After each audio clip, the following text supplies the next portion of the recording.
As for experience being necessary for faith, and no faith possible without it, that contradicts human psychology altogether. Thousands of people have faith before they have experience. The doctrine, no belief without experience, would be disastrous in spirituality, or for that matter, in the field of human action. The saint or bhakta have the faith in God long before they have the experience of God. The man of action has the faith in his cause long before his cause is crowned with success.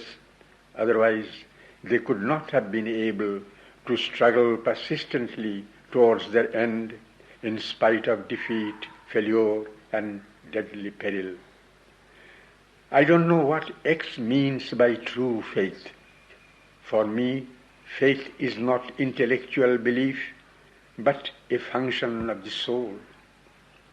When my belief has faltered, failed, gone out, the soul has remained steadfast, obstinately insisting.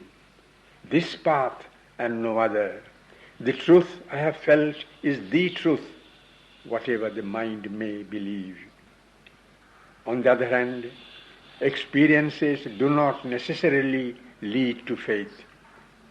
One sadhak writes to me, I feel the grace of the mother descending into me, but I can't believe it because it may be my vital imagination. Another has experienced for years together, then falls down because he has, he says, lost faith.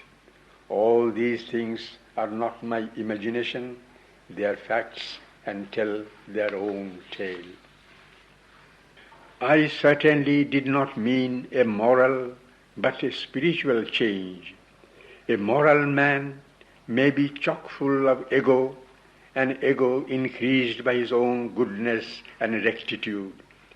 Freedom from ego is spiritually valuable because then one can be centered no longer in one's personal self but in the divine, and that too is the condition of bhakti.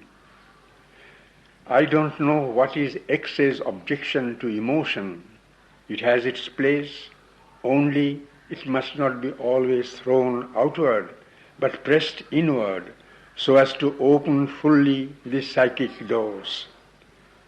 What you say is perfectly correct.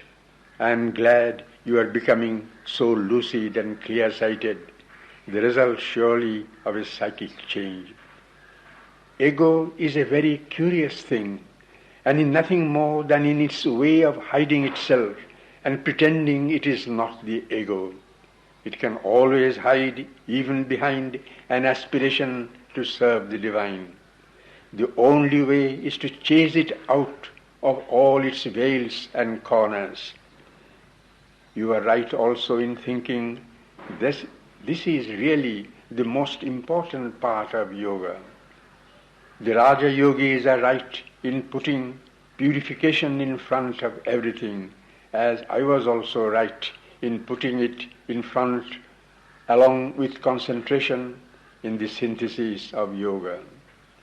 You have only to look about you to see that experiences and even realizations cannot bring one to the goal if this is not done.